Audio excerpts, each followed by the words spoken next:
পৌরাণিক কাহিনী ইউটিউব চ্যানেলে তোমাদের সকলকে স্বাগত।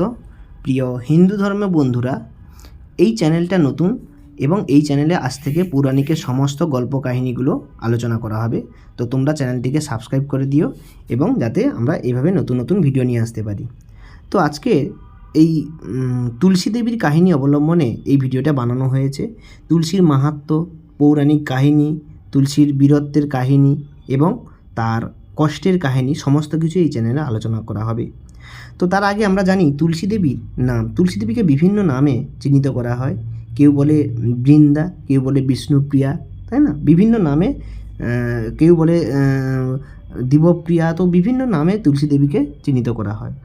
তো আজকে আমরা জানবো এই তুলসী গাছ প্রত্যেকের হিন্দু ধর্মে প্রত্যেকের বাড়িতে আছে। কেউ বাড়িতে মঞ্চের উপরে স্থাপন করেন, কেউ বাড়িতে এমনি লাগান, কারণ তুলসী গাছের মহিমা অপরিসীম।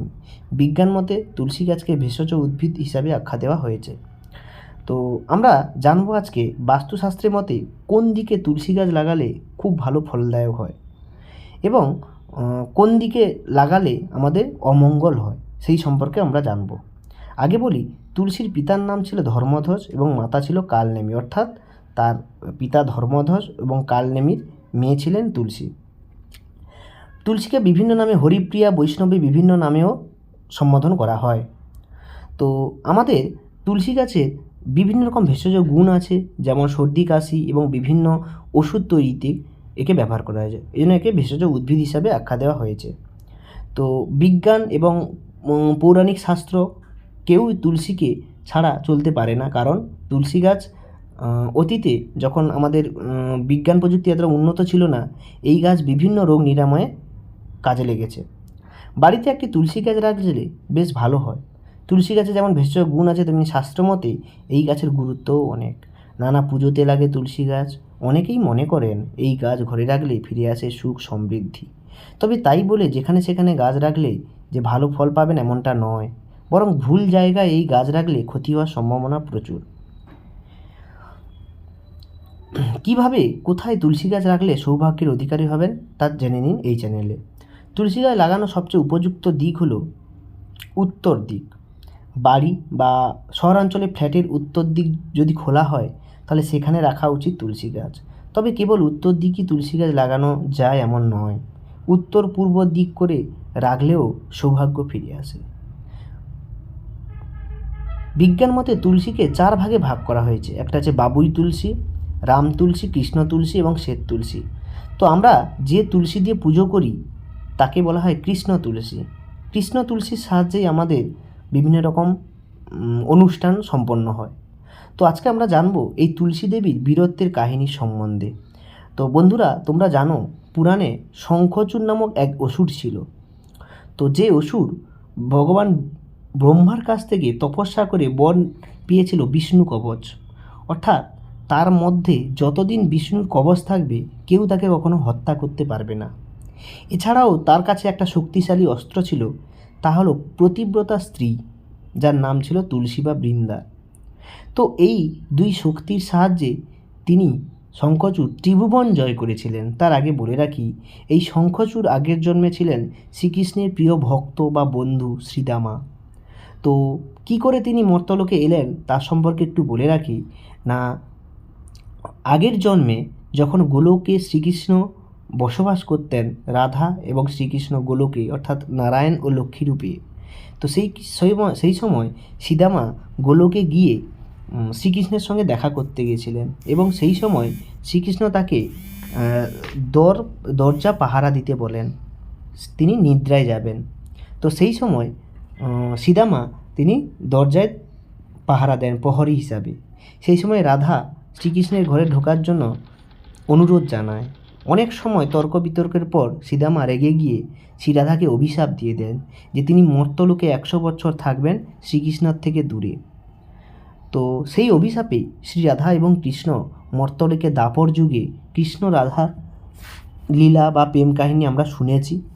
তো সেই সময় একই সময় শঙ্খচূড় নামক অসুরের মর্তলোকে আবির্ভাব ঘটে। তো এত শক্তিশালী অসুর, তার সমস্ত শক্তি নিয়ে তিনি স্বর্গ, মর্ত্য, পাতাল, ত্রিভুবন জয়লাভ করেন এবং বিভিন্ন দিকে পাপ কাজে লিপ্ত হয়ে পড়েন। কোনো কিছু পেয়ে না পেয়ে পৃথিবীর উদ্ধার হেতু বিষ্ণু, ব্রহ্মা এবং নারায়ণ তিনজনই শঙ্খচূড়কে হত্যা করার জন্য এগিয়ে আসেন। কিন্তু তার মধ্যে যতদিন পর্যন্ত নারায়ণী কবচ থাকবে তাকে হত্যা করা যাবে না। তাই সমস্ত দেবতাদের কাছে একটা খুব কষ্টের দিক ছিল জলন্ধরকে হত্যা করা, অর্থাৎ শঙ্খচূড়কে হত্যা করা। জলন্ধর, পুরাণ মতে জলন্ধর, শঙ্খচূড় একই রাক্ষস, একই সঙ্গে ভগবান মহাদেবের হাতে মৃত্যুবরণ করেন। তো কিছু খুঁজে না পেয়ে যে ব্রহ্মার কাছে তিনি যান এবং বলেন যে শঙ্খচূড়কে মারার উপায় কী না, একমাত্র উপায় যদি তুলসীর মনোব্রত যদি ভাঙা যায় তবেই জলন্ধরকে হত্যা করা বা শঙ্খচূড়কে হত্যা করা সম্ভব। তো সেই সময় ভগবান নারায়ণ এমন তিনি তার তুলসীর স্বামী অর্থাৎ শঙ্খচূড়ের রূপ ধারণ করে তুলসীর কাছে যান। এদিকে দেব এবং অসুরের যুদ্ধে শঙ্খচূড় যুদ্ধে লিপ্ত। তুলসী দেবী তিনি তপস্যায় মগ্ন। প্রত্যেক স্ত্রী চায় তার স্বামীর যেন যুদ্ধে কোনো ক্ষতি না হয়, এই জন্যে তুলসী দেবী তপস্যায় মগ্ন যে ত্রিদেবের কাছে যেন শঙ্খচূড় জয়লাভ করে। এদিকে ভগবান বিষ্ণু তার শঙ্খচূড়রূপী রূপ সেজে তুলসীর কাছে আসে। এদিকে তুলসী জানে যে তার স্বামী হয়তো যুদ্ধে জিতে ফিরে এসছে। এই বলে ভগবান বিষ্ণু শঙ্খচূড় রূপ ধারণ করে তুলসীর সতীত্ব হরণ করার চেষ্টা করে এবং তার সতীত্ব নষ্ট করাতে তুলসী দেবীর ব্রত ভেঙে যায়, ফলে শঙ্খচূড়ের কবচও নষ্ট হয়ে যায়। এর ফলে মহাদেবের হাতে শঙ্খচূড়ের মৃত্যু ঘটে। সেই রাগে ক্ষোভে যেহেতু তুলসী দেবী জানতে পারে যে তার স্বামী না, কারণ তার আচার আচরণ আলাদা, তিনি দেখতে পান কিছুক্ষণের পর নারায়ণ তার চোখের সামনে আবির্ভূত এবং তাকে জিজ্ঞাসা করেন কেন তার স্বামী রূপ ধারণ করে তাকে এরকম তার ব্রতটা ভাঙল। তো এরপর তুলসী দেবী রেগে নারায়ণকে পাষাণ হওয়ার অভিশাপ দেন এবং তার পরের কাহিনী আমরা রামায়ণে জেনেছি যে অহল্যার কাহিনী, পাষাণের কাহিনী, তো বিভিন্ন কাহিনী জেনেছি। তো আমরা দেখলাম যে তুলসী দেবীর পবিত্রতার কাহিনী, এতটাই তিনি পবিত্র ছিলেন যে তার পবিত্রকে হারানোর জন্য স্বয়ং ভগবান বিষ্ণুও পর্যন্ত পাপ কাজে লিপ্ত হয়ে পড়লেন এবং অভিশাপগ্রস্ত হলেন। তো প্রত্যেকে বলা, তো তোমরা তুলসী গাছকে যথেষ্ট পরিমাণ লাগাও এবং তার সেবা শান্তি করো, কারণ তুলসী দেবীর মহিমা অপরিসীম। এরকম গল্প এবং কথা তোমাদের যদি জানার খুবই আগ্রহী হয়, যারা জানতে ইচ্ছুক, তো তোমরা চ্যানেলটিকে সাবস্ক্রাইব করো এবং পাশে থাকো এবং এরকম ভিডিও পেতে নোটিফিকেশান বাটনটি চালু করে রাখো। দেখা হচ্ছে পরের ভিডিওতে। সকলকে ধন্যবাদ, সবাই ভালো থাকবে এবং সবার সামনে বলা জয় তুলসী দেবীর জয়।